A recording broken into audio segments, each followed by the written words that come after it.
That's what we're talking about. That's where we're talking about it. All right, people. Let me just put this down here delicately because we're doing a car vlog, except it's in the office because I couldn't get the car vlog out today because I was live. And then by the time I was no longer live, the sun was down. The Epstein additional names client list drop has dropped yesterday. There's been an additional drop today, and I don't know that there's anything more revelatory in today's drop than yesterday's drop. I guess there's good news and bad news. Like, the good news is that there's no additional really devastating information that was revealed yesterday. The bad news is that there was no more devastating additional information that was released yesterday because all of this was known for anybody who had been paying attention for the last, 5, 10 years, maybe more? Holy sweet merciful crabapples. If you have any doubts as to whether or not this was all known back in the day, go back to Project Veritas's whistleblower when they got the tapes of Amy Robach on a hot mic talking about how NBC or CBS or NBS or whatever the hell, one of those 3-letter MSM propaganda agencies had all of this. They did interviews with the alleged plaintiffs, the victims of the Jeffrey Epstein sex trafficking ring. Call it what it is, people. Jeffrey Epstein is the only child sex trafficker that was convicted of child sex trafficking, and apparently there were no clients that he was convicted of the child sex trafficking for. Whatever. Flashback all the way to Amy Robach caught on a hot mic talking about how they had all of this info 3 years earlier, but they killed the story for reasons. I've had the story for 3 years. I've had this interview with Virginia Roberts. We would not put it on the air.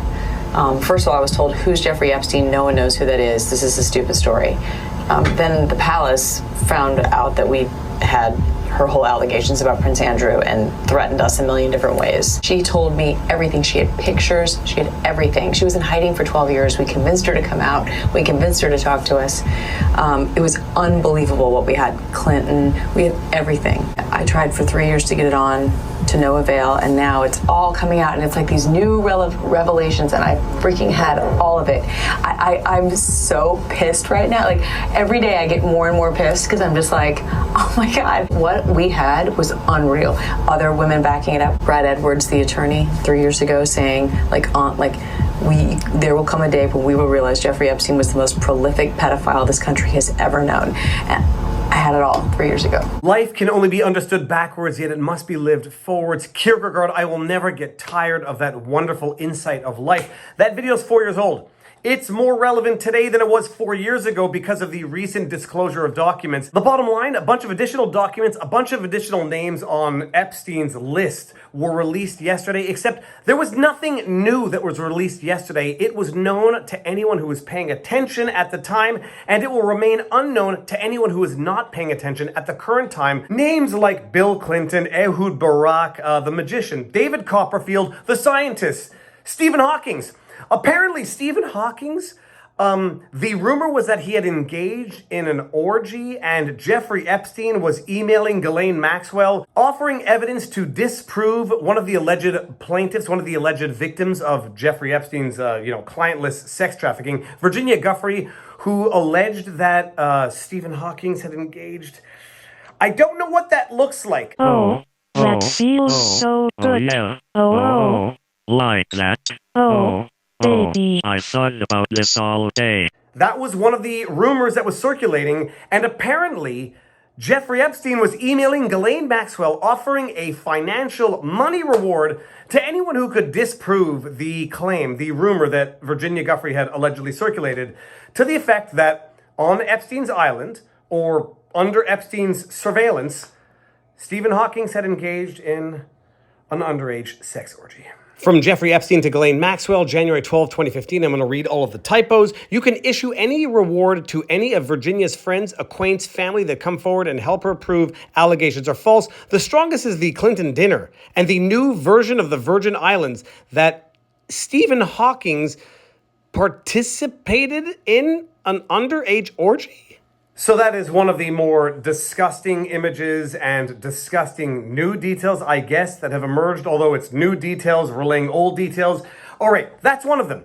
The other new details that are old details that were allegedly released, they relate to Bill Clinton. Now, if you go watch or read certain MSM, One would think that, Bill Clinton and Donald Trump, when it comes to culpability as relates to this most recent documents dump or names dump in the Jeffrey Epstein sex trafficking scandal, you would think that Bill Clinton and Donald Trump, both former presidents, were on par for equal culpability, potential responsibility. I mean, just go read some of the articles that MSM has published. From an article in the NPR, the documents include references to former presidents, Bill Clinton and Donald Trump. Wait for the later part of this article. The magician David Copperfield, Prince Andrew, former Israeli Prime Minister Ehud Barak, actor Kevin Spacey, lawyer Alan Dershowitz, the late New Mexico Governor Bill Richardson, and former Vice President Al Gore, among others. So while the documents names dump references both former presidents Bill Clinton and Donald Trump, it references one a whole hell of a lot more than the other, and the other being Donald Trump, who, might have had some run-ins with Epstein, as he did with anyone else in the milieu, but he did bar Epstein from one of his resorts because Epstein apparently had a proclivity for young women that Donald Trump even found a little weird at the time. While these document dumps reference both former presidents Bill Clinton and Donald Trump, it references one a whole hell of a lot more than the other, and that one is Bill Clinton. Surprise, surprise. From the same article a little further down, one of the more notable names, former President Bill Clinton, is mentioned frequently in the documents. They say that Clinton allegedly took a trip to Thailand with Epstein and include allegations from one witness who testified Epstein told her, quote, Clinton likes them young, referring to girls, end quote. Angel Urena, a spokesman for Clinton, said it had been nearly 20 years since Clinton last had contact with Epstein. Well, no crap, the guy got killed 4 years ago, and that the former president has never been accused of any wrongdoing. False. Urena referred NPR to a previous statement made in 2019 on behalf of Clinton in response to allegations of ties to Epstein. According to this document dump, it was known that Bill Clinton liked them young, referring to women. And if you have seen that very now infamous photograph of Bill Clinton getting a deep back muscle massage from one of the alleged victims of Jeffrey Epstein's sex trafficking ring, if you look at that picture and you see his O face, it will all make a whole hell of a lot of more sense in retrospect. Things go well, I might be showing her my O face. Oh, oh, oh. You know what I'm talking about. Oh. Yeah.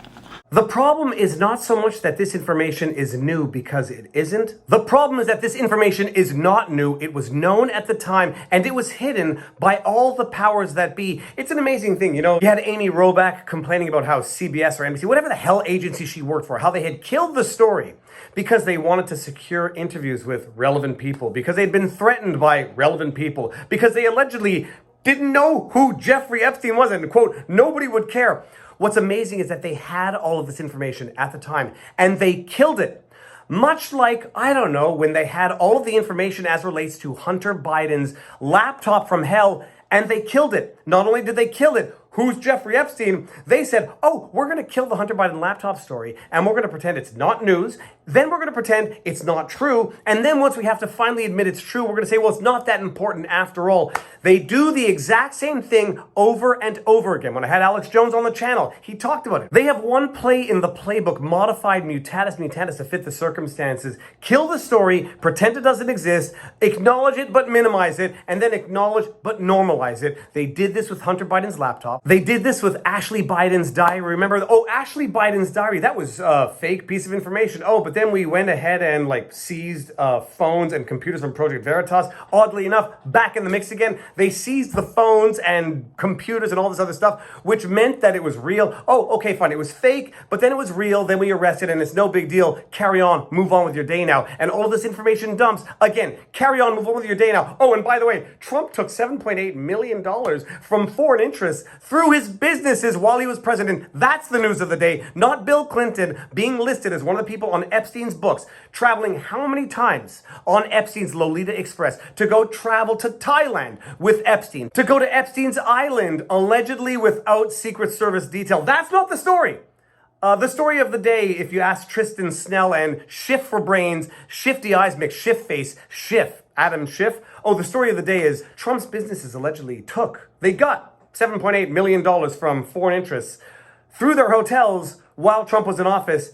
Yeah, that's called doing business, you incorrigible dumbasses. And after all of this, they actually expect you to believe that Jeffrey Epstein, perhaps the most wanted man in America who had been convicted of, pled guilty to child sex trafficking, yet managed to somehow stay in the good graces of Bill Gates, the magician guy, David Copperfield, Bill Clinton, Ehud Barak, all these other prominent political figures, they want you to believe that in a very secure jail, while under alleged video surveillance and security guard surveillance, while having been stripped of his ability to kill himself because he was allegedly suicidal, he somehow managed to kill himself, and that after he somehow managed to kill himself throughout all of this, the video surveillance wasn't working, the security guards were asleep and swiftly got demoted or whatever, and the forensic, whomever, the coroner, one of them allegedly came to the conclusion that the neck injury was much more consistent with strangulation than hanging. They want you to believe that after all of this,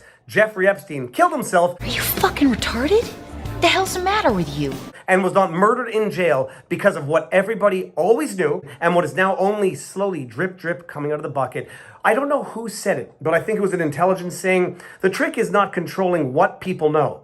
It's in controlling when they know it, because you cannot keep people from learning the truth. You can only keep them from learning when they learn the truth. And if you drip it out slowly and slowly over time, they will get fatigued, they will lose interest, and when the damning evidence comes out, they will not give one sweet bugger all. And then lo and behold, at the end of the day, everyone can say, well, you always knew, although you didn't always knew, but you knew, and you didn't care when you knew because you were too fatigued to care at the time. Holy sweet merciful goodness. The good news in this story is the bad news. This was always known. It was always hidden. They do it over and over and over again. And if any of you are thinking, why is this all relevant? Who cares? This happened decades ago. Just imagine, for example, Ehud Barak, for whatever the bloody reason, is being photographed coming out of Jeffrey Epstein's New York apartment. Just imagine it were revealed one day that much of America's foreign policy was dictated not by policy, but by blackmail. What would that do for foreign relations? What would that do for national security? What would that do for national stability? There is a damn good reason why they need to perpetuate this lie, conceal the information, demonize those who are paying attention to this. It's because the truth would be so much more devastating than anyone can possibly imagine. But the truth is what we need, and the truth is what we shall get. If it's later than sooner, we're going to get it, and it's going to be devastating when we get it. But that is the only time when true change comes about, and I got to tell you, 2024 is the year of true change. True change is coming about. And with that said, if you like my stuff, you know what to do. Like, share, subscribe, hit the notification bell, drop a comment in the comment section below. You can go to vivabarneslaw.locals.com. Support us there if you like the work that we're doing. Go to vivafrei.com if you want some merch. Go to Rumble, Viva Frei. Go to Twitter, at Viva Frei. But more important than anything, take care of yourselves, check in on friends and family, make sure everyone around you is doing well. And unfortunately, now you know your vlog. Peace. Booyah! The greatest trick the devil ever pulled was convincing the world he didn't exist.